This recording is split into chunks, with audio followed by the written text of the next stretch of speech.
Meus amados, bom dia. Nós vimos na palavra anterior que os filisteus tinham cortado a cabeça de Saul e colocado sobre os muros. E os homens de Jabes, de Gileade, se levantaram pela madrugada, os valentes, e foram lá e buscaram a Saul deste muro. E trouxeram, o queimaram, e depois os seus ossos enterraram nas sepulturas debaixo do carvalho. Então Davi, ao ficar sabendo disso, subiu a Hebrom, saiu de Ziclag e foi para Hebrom, Israel, e começou a reinar, porque ele foi ungido novamente rei pelos sacerdotes locais. A confirmação do seu reinado por esses sacerdotes. Então Davi envia mensageiros, homens, a Jabes de Gileade, para dizer: bendito seja vós do Senhor, que fizeste tal beneficência ao Senhor Saul, ao rei Saul, e o sepultaste com dignidade. Como se dissesse: vocês são homens de Deus, varões valorosos, varões que verdadeiramente fazem com que o nome do Senhor seja honrado sobre toda a terra. Varão que não teme ao medo, que não teme ao inimigo, que encara o seu inimigo em busca daquilo que é certo. Então, agora, pois, o Senhor use de benevolência ou de beneficência com vocês e de fidelidade. E também eu vos farei o bem, porque agora sou rei em Israel. Porquanto vocês fizestes isso com Saul, eu vou honrar vocês. Eu vou me esforçar, mas eu quero que vocês se esforcem. Se eu sou líder, se eu sou rei, se eu sou um pastor, se eu sou um obreiro da casa de Deus, um diácono, ou até mesmo um bispo, um apóstolo, se eu me esforço, eu quero que vocês se esforcem também, como povo, como igreja unida, porque a palavra do Senhor diz: ó, quão bom e quão suave é que os irmãos vivam em comunhão. Assim Davi transferia tudo aquilo que ele entendia do seu chamado sacerdotal também para o povo. Davi se esforçava para ser um bom líder.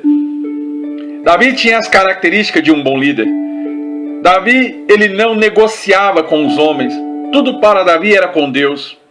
E ele pediu para que o povo de Jabes de Gileade viesse se esforçar. E agora as vossas mãos serdes homens valentes. Pois Saul, vosso senhor, é morto, mas também os da casa de Judá. Eles me ungiram agora rei. Mas Abner, que era do exército de Saul, Abner, o capitão da guarda de Saul, que ele era filho de Né, um capitão de honra do exército de Saul, um dos perseguidores de Davi, tomou a Is-Bosete, o filho de Saul, e fez passar a Manaim, a outra região, porque ele temia que aquele que era descendência da casa de Saul viesse a morrer. E se não tivesse descendência, esse também não poderia reinar em tempos distantes. Por isso, Abner, ainda com Saul morto, estava honrando a sua casa, protegendo o filho de Saul contra Davi. E constituiu Ibosete rei sobre Gileade. O reino estava dividido. Enquanto Davi estava em Hebrom, reinando e ungido como rei, Abner declarou Ibosete rei sobre Gileade, e sobre os Suritas, e sobre Jezreel, e sobre Efraim, e sobre Benjamim, e sobre todo o Israel na cabeça deles. Ibosete era da idade de 40 anos, quando começou a reinar em Israel, e reinou 2 anos. Porque se Deus tinha um chamado de reinado para Davi, Ibosete simplesmente era um empecilho nos caminhos de Davi. Mas quem disse que o reinado é fácil? Quem disse que se assentar em uma cadeira de honra é fácil? Quem foi que disse que as coisas de Deus viriam com facilidade às nossas mãos. E esse número de dias, Davi estava reinando em Hebrom, como rei sobre todo o Judá, sobre toda a casa. E ele ficou em Hebrom durante 7 anos e 6 meses. Davi estava reinando. Então, Abner saiu para uma das suas diligências com os seus servos e com os servos do rei Ibosete, filho de Saul, de Manaim, de Giboa. E saíram também Joabe, filho de Zuria, também para suas incursões, para as suas fiscalizações, ou até mesmo para a sua rotina de capitão. E saiu também os servos de Davi com ele. E aconteceu que eles se encontraram uns com os outros, perto do tanque de Gibeon. E passaram esses de um lado do tanque e os outros do outro lado do tanque, como se o tanque estivesse no meio só dividindo, uma guarnição da outra. E disse Abner a Joabe: deixa levantar alguns moços e vamos ver quem prevaleça. E cada um escolheu 12 homens de cada lado, para que viessem fazer como se fosse um cavalo de guerra. Esses 2 homens, e por causa de uma cultura também, eles estavam brincando com vidas, para medir força entre o exército de Ibosete e o exército de Davi. Na verdade, quantos são os pastores hoje que medem força, que querem até mesmo um tapar o discernimento do outro, como se o mundo espiritual não fosse constituído de defesas. Porque a palavra do Senhor diz que o Senhor é a nossa defesa. E o Senhor sonda os corações. E a um coração sincero e contrito, Deus não rejeitará. Porque quando o salmista dizia: eleva os meus olhos para os montes, e é de lá que me virá o socorro. O meu socorro veio do Senhor que fez os céus e a terra. O Senhor justifica a um homem pelo seu coração. O Senhor vê a maldade de um homem também pelo seu coração. A boca fala do que o coração está cheio. Deus nos guarda, e Deus nos preserva em vida, e Deus até mesmo nos mantém vivo, e Deus nos mantém debaixo da sua potente asa, no esconderijo do Altíssimo, à sombra do Onipotente. O justo viverá da fé. Então, naqueles tempos, eles se levantaram e passaram em número de 12 um contra o outro. E cada um lançou mão, um da cabeça do outro, e cravou-lhe a espada pelos lados, e caíram juntos. Por isso, aquele lugar se chamou de Eucate a Zaruim, que está junto a Gibeon. Na verdade, como se fosse um ponto de sangue, aonde não prevaleceu nem um lado e nem o outro, porque ambos caíram, 12 para cá, 12 para lá. E seguiu-se aquele dia uma crua peleja. Porém Abner e seus homens de Israel foram feridos diante dos servos de Davi. Davi, ele só tinha malfeitores, pessoas que já eram assassinos por natureza. Joabe e seus irmãos eram foragidos, como se fosse da justiça. Esses homens eram mais sanguinários do que um exército constituído de famílias. Pessoas alistadas para um exército. Foi o que Abner fez. Mas Davi não. Davi só pegou o bandido. Davi só pegou o renegado. Só pegou aquele que já era acostumado com o crime. E assim era Joabe.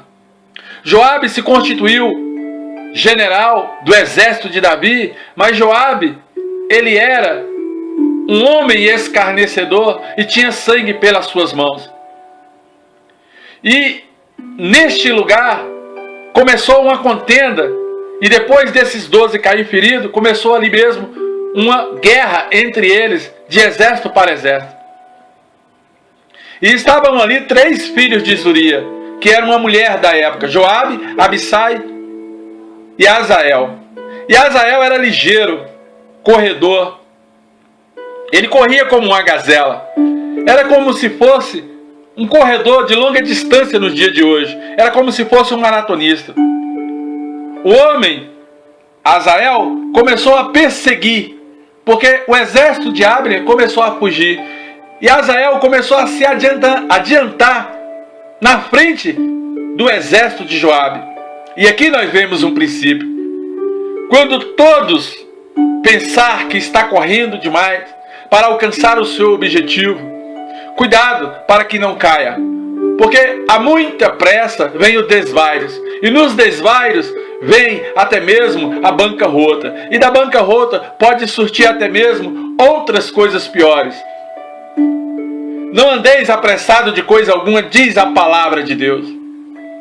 Azael perseguiu a Abner e não se desviou de trás dele, como se fosse a sua sombra, nem para a direita e nem para a esquerda.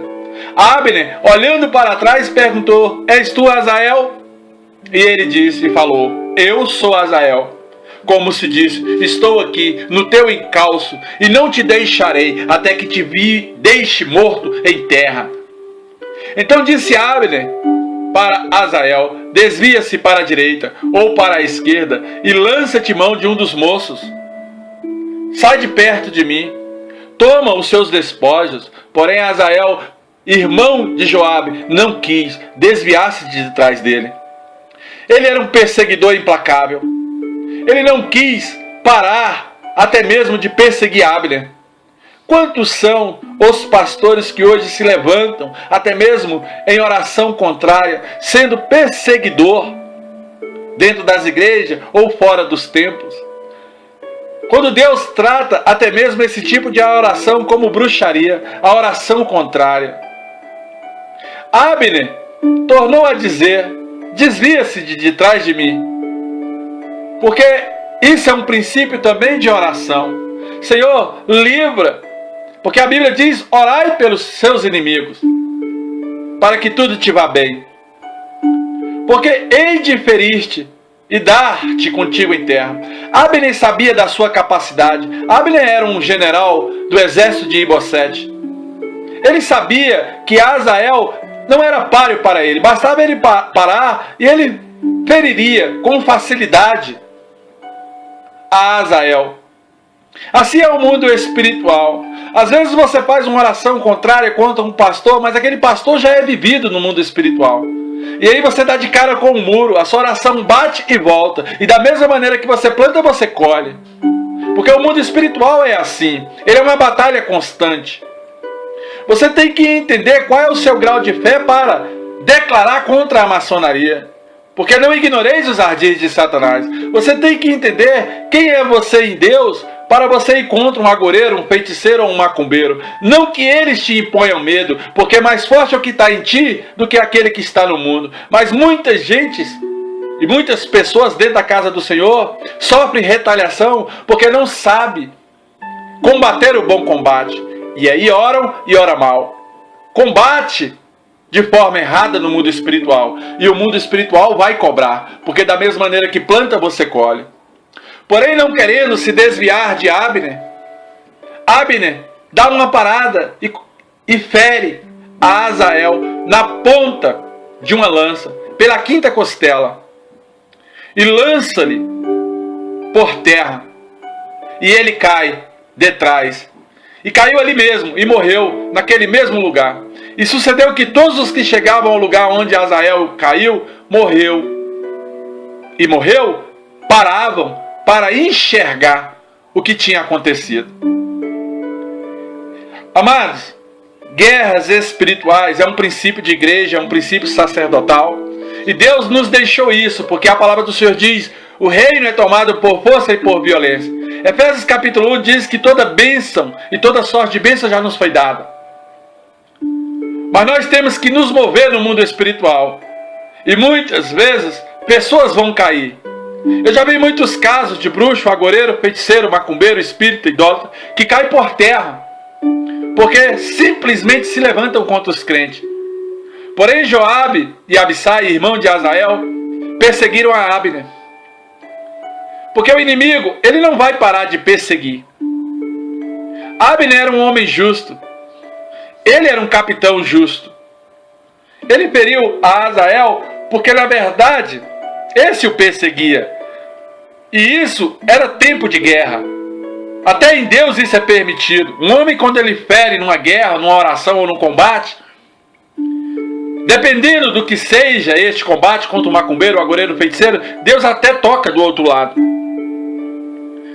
E chegando eles ao outreiro de Amar, que está diante de Gia, junto ao caminho do deserto de Gibeão, os filhos de Benjamim se ajuntaram por detrás de Abner, fazendo como se fosse uma esquadra, um batalhão, e fizeram ali uma proteção e o puseram no cume de um outeiro.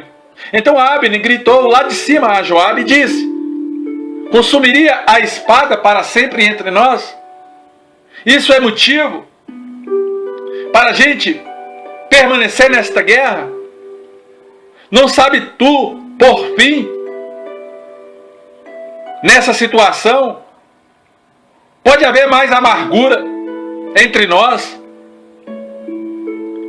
Amados, tem hora que nós temos que parar de ser menino e entrar em coisas que só vai nos trazer prejuízo.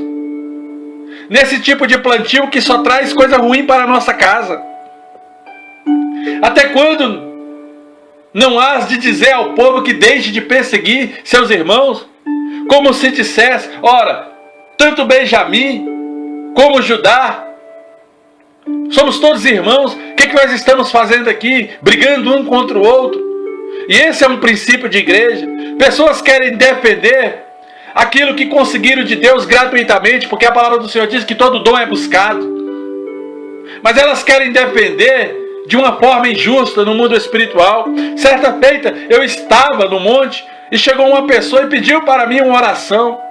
E aí veio um irmão por trás de mim: pastor, não ora não, porque eu já estou fazendo um propósito por esse irmão. E eu falei: meu Deus, o que está acontecendo? Porque a intenção dele era o dinheiro. Mas aquele homem, sabendo quem eu era, ou até mesmo alguém que tinha falado ao meu respeito, esse homem se achega. E eu falei: o que tenho eu com isso? E fiz a oração. E disse Joabe: vive Deus, que se não tivesse falado, ô Abner, se você não tivesse declarado, só pela manhã o povo teria cessado, cada um de perseguir a seu irmão.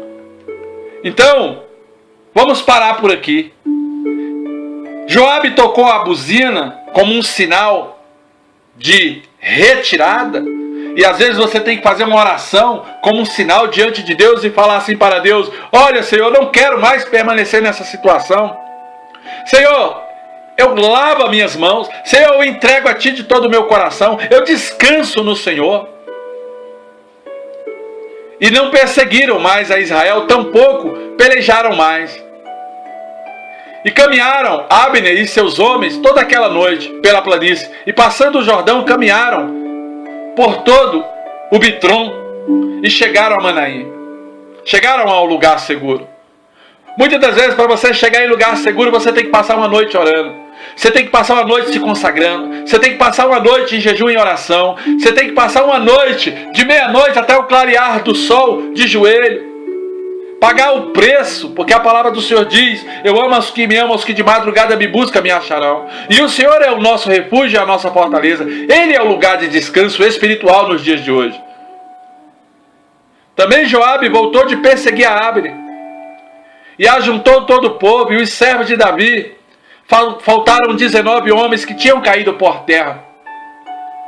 Inclusive Azael, irmão de Joabe. Porém os servos de Davi feriram os de Benjamim, aqueles que andavam com Abner. Dentre os homens, 360 homens, que ali ficaram mortos. Davi tinha homens que eram só escarnecedor, acostumado com matança.